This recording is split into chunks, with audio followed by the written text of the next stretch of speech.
chat out. So, Stowaway. I don't know. Maybe you're familiar with it. Maybe you're not. But it's really interesting, and it plays with the order of the narrative. So join me as we play Stowaway. Your starting condition is confidence 5, fear 0, guilt 0, and pity 0. We're going to start. You're on your way to university. You've just leveled out from takeoff. A quick hug at the docks was all you'd had time for. The vessel had been waiting for you, its insides plush with leather and dark wood. It smelled like victory. You waved as long as the G-forces would allow, and then your family slipped out of sight. You'll arrive just in time for freshman orientation. Click any of these for more information. The vessel. A commercial transport, Flinger class, big enough to hold 6 passengers comfortably. The cabin recalls nautical quarters with dark wood wall panels and brass finishings. Plush carpeting softens your footsteps. The seats have been upholstered in artificial leather, each positioned near a pocket of magazines. The magazine pictures glossily boast of travels to and from Earth. Nobody else is scheduled for an Earth trip today. The vessel is all yours. Victory. You're not going to the University of California, he'd said again and again. Earth is irrelevant now. There's nothing to learn there, he'd said. Your mother would want you to stay. You belong here, he'd said. This last manipulative stab had almost worked. Your mother would have wanted you to stay. Michael certainly does. You had second thoughts for a while, but you had already applied to UC Santa Cruz without your father's permission. When you won the full-ride scholarship, you realized you had made your choice long ago. Who was Michael? He's a great kid, funny, easygoing, and beats your score in every game ever. He takes after your mother. Michael came to the docks to see you off, but he was sullen all the way. Come back for the harvest, he shouted as the airlocks hissed closed. Your family. Your father and brother, Michael, took you to the docks to say goodbye. Father made a good show of being happy for you after he accepted defeat. Michael's only 11 and not as good at faking it. Defeat. Same thing as victory. Now you have 3 options. Should I really choose art for my major? I wonder what my roommates will be like. And I haven't done the orientation reading. Which option should we choose?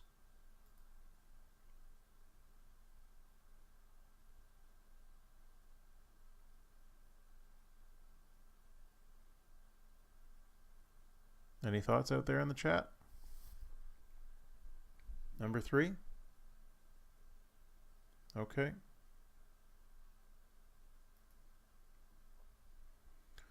Will I have enough time on the other side to read the whole book? Was there a book? I guess it doesn't really matter, you think. A distant part of you realizes the travel dosage has begun. What is travel? Travel is colorless, odorless, and commonly used to relax passengers at near light. The University of California Santa Cruz full-ride scholarship covered both the Flinger vessel and a full dosage of travel for the trip. Watch the stars as they pass, so slowly. The stars gently shift across the porthole with a lazy grace, leaving you with the impression of 1,000 comet trails passing. The peace of travel leaves no room for impatience or excitement. You settle into your first space trip easily. All of your anxieties float away with no effort at all. You watch the lights, captivated. The stars gently shift across the porthole with a lazy grace, leaving you with the impression of 1,000 comet trails passing. You watch the lights, blinking only when your eyes are dry. You think nothing at all. After a time, you're woken by a soothing voice. Good morning, the computer says. Course calculations are in progress. Passenger and cargo total weight exceeds maximum recommendation. Please stand by.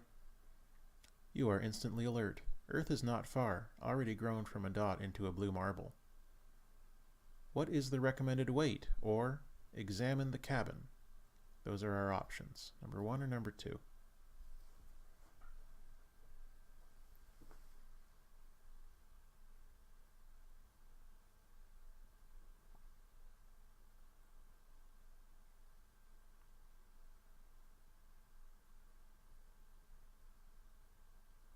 Well, 3 votes, 2 for number 1, 1 for number 2, so we're going to go for number 1.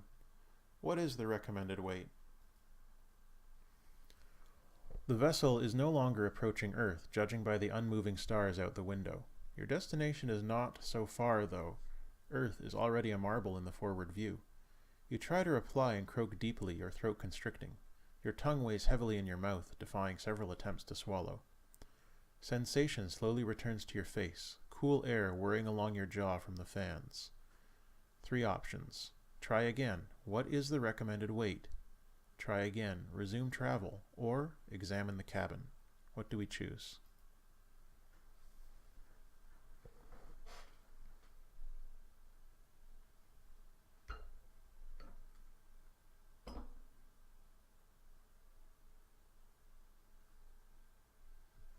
Overwhelmingly, it's for number 3, examine the cabin. The vessel is no longer approaching Earth. Talons of soreness dig into your neck, as if you'd slept for weeks on a sharp rock. Despite their pain, you turn your head to look around the cabin. Nobody. The seats at the other portholes are empty, your luggage untouched where you hooked it in. Computer, what is the recommended weight? Or resume travel. What option do you choose?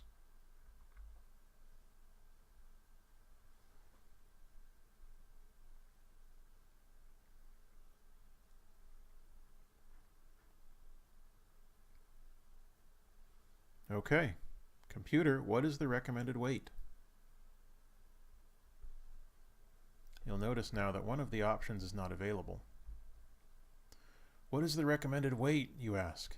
300 kilograms. What is the total weight? 423 kilograms. How did we depart? The cabin is abruptly flooded with darkness as all of the lamps and consoles turn off. The computer does not respond to your query. The front console reads, "Life support active." You stand involuntarily. Your thighs sharply protest with pain that claws down your legs. The travel must still be wearing off. Remember what to do in an emergency is not an option, because you did not read the orientation package. Your choices are find the emergency procedures instruction card immediately, or try to remain calm. Which option do we choose?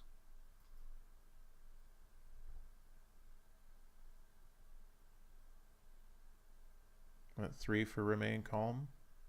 Or 3 for find the card? Calm, calm, calm. 2, 3. Okay. Remain calm.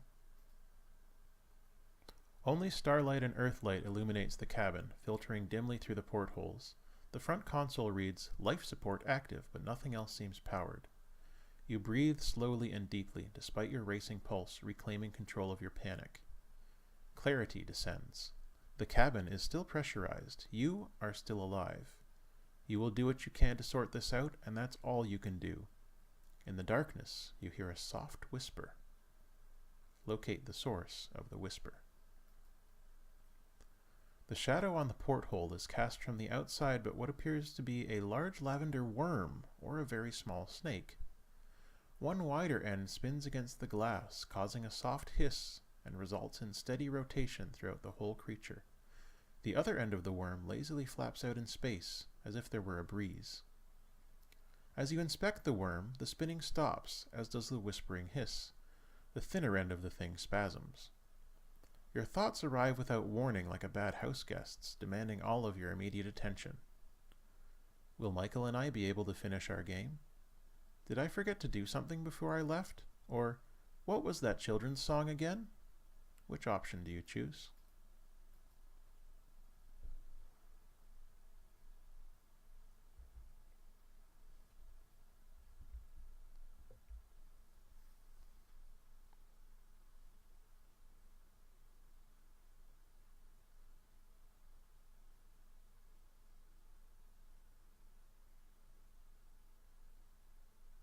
That's 3 for forgot something.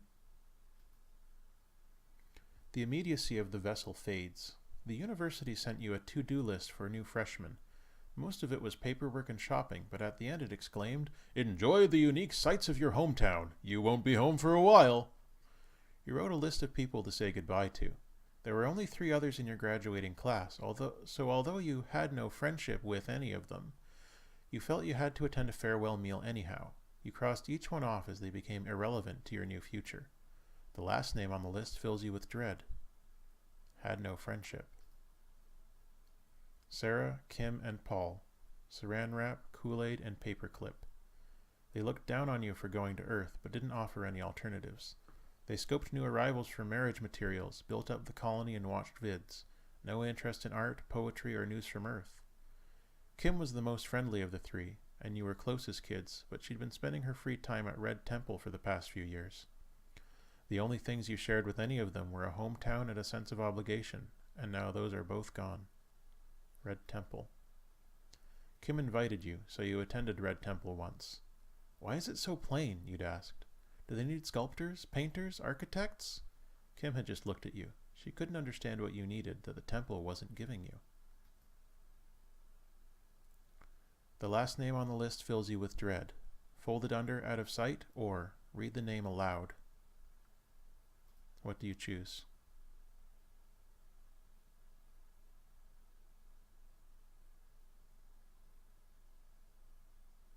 Okay, read the name aloud. You sit on your family home's roof, tipsy from the last goodbye meal. The stars are bright beyond the weather system net. You will now leave for university tomorrow. You read aloud out over the rooftops of the colony. Sarah crossed out. Kim crossed out. Paul crossed out. Mom. Fuck, Mom! I'm sorry, you say into the night air. I will visit when I come home. It might be a while, you say. She wouldn't want you to worry, or nobody will know. What do you choose?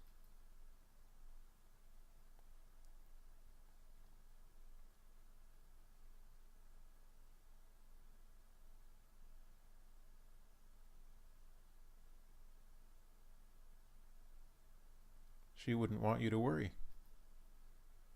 She wouldn't want you to worry about her. You don't have many surviving memories of her, but you remember her as powerful with kindness. She appreciated gifts, but despised fussing over empty gestures. Be sincere or don't be, she said once. The colony buildings are mostly dark, but you think you can pick out where the memorial would be in between the lights. Her name is there, carved in stone, cold. Carved in stone. After aid from Earth stopped arriving, just before you were born, everyone stopped using the printers. There's still a few printed buildings around, but they've mostly been replaced by simple geometric stone bricks. Her memorial, your childhood home, your school, the Red Temple, all of it is from the same dusty stone, carved for function but otherwise identical.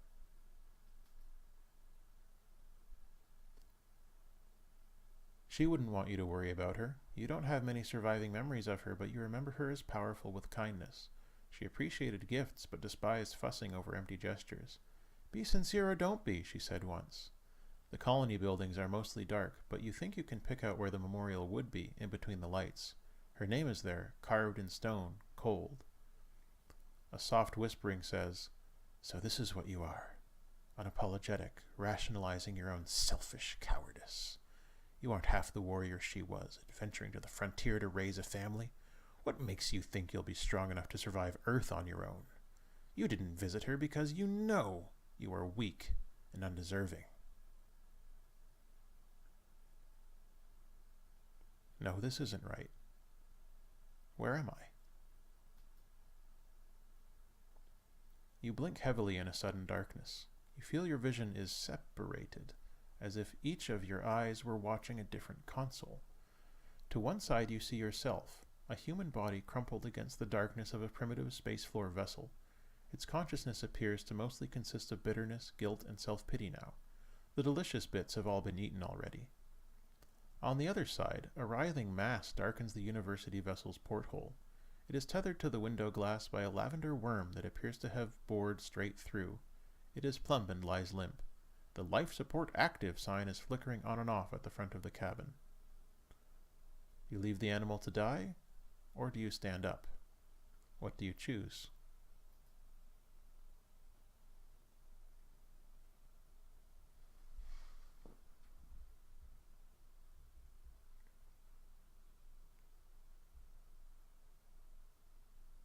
Okay. Stand up. You pull your awareness back away from the monstrous mind at the porthole, forcing yourself to stand and take stock of the situation. The life support active sign is flickering on and off at the front of the cabin.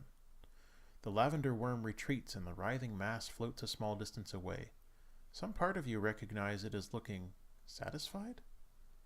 Panic rips through you as you see where it has left a hole in the porthole glass. The hull breach begins to depressurize the vessel, stealing the cabin's air with nimble fingers. Do you plug the hole? Or do you wonder what the creature outside will do next?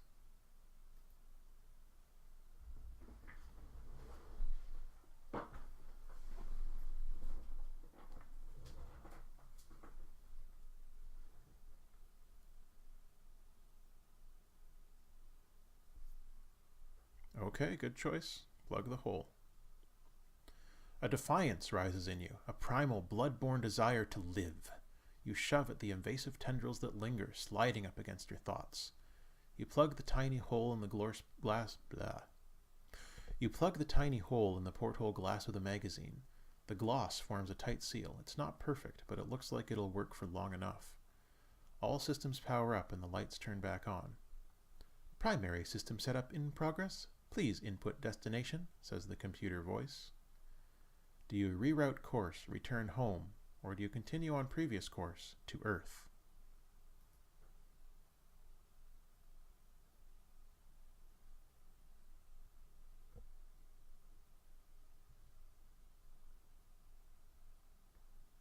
Okay. Continue on previous course to Earth. The stars gently shift across the porthole with a lazy grace, leaving you with the impression of 1,000 comet trails passing. You're distantly aware that you've made a trade, that your decision to continue on to Earth will cost you everything the Whisper promised. You know there is much to fear and regret, but some stubborn hope still remains underneath it all. Perhaps you are better prepared now, more ready when the Whispers come true. Soon the peace of travel leaves no room for guilt or fear. Soon you arrive at your new home. The end. Thank you for playing. Your final condition is Confidence 2, Fear 4, Guilt 0, and Pity 0. The author is Tanya Short, March 2013. You made it. Congratulations.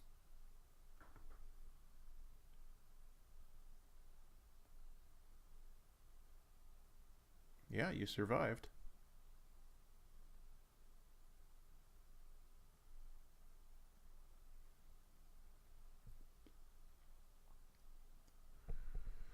Well, so that's Stowaway. Yeah, I like it a lot. I think it's really cool.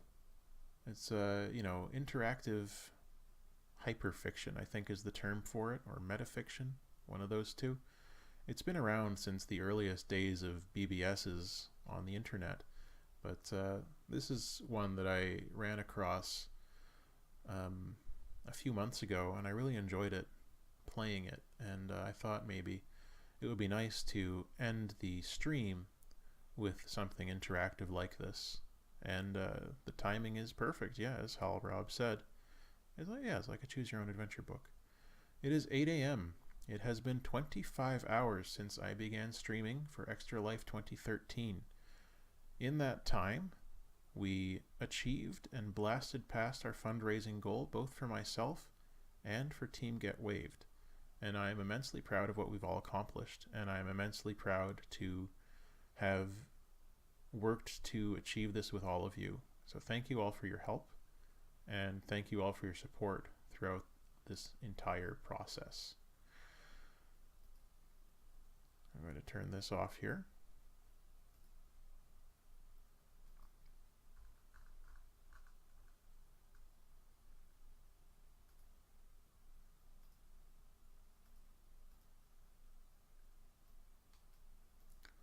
Here's the final standings for today. I raised $2,169 out of my goal of $1,500. Thank you so much to all of you who contributed. I'm not going to scroll all the way down because I think my Facebook is logged in. But thank you to everyone who contributed to me this year. And also thank you to everyone who contributed to Team GetWaved, bringing our combined total up to $12,000. $190.67 for all 11 participants, 151% of the goal that we set. You did a great thing this year, and I want to thank you for taking part. Now, as promised, I am going to do the Star Citizen giveaway draw as the last action here. So I'm just going to turn this off while I pull up all the names and put them through a randomizer.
Okay, we have a winner.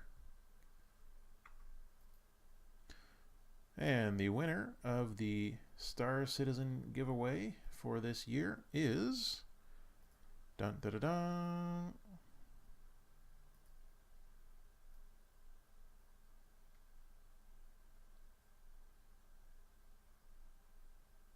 Oh, that didn't work. Hang on.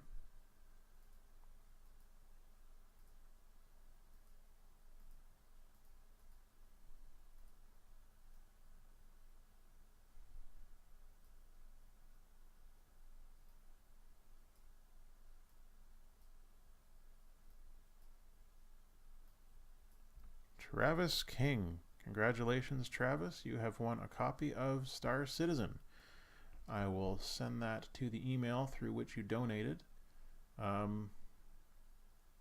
by Monday, I guess. So, Travis, I'll send you an email letting you know you've won. And if there is a different email address you'd like to have linked to your Star Citizen account, I will ask you to send that to me so that we can set it up with the transfer there. So once again, I want to say thank you to everybody who has taken part in Extra Life 2013. A huge thanks to the team. GetWaved, his organizational prowess as usual is unrivaled. To Grimmeth, who grumbles a lot but has a good strong heart. To Quill, who came in and helped us bring the thunder as far as donations were concerned. Of course to Tiber, to Space Monkey, the Drago Claw, and to everyone else. I can't remember every name right now because I am so tired. And if I've left you out, I apologize, but I know we had 11 team members, and every one of you helped us achieve this goal. And every one of you viewing helped us achieve this goal and get through this live stream. So once again, thank you. And now I'm going to sign off from Extra Life 2013 and say that it's another incredibly successful year for the children. So until the next time, all the best.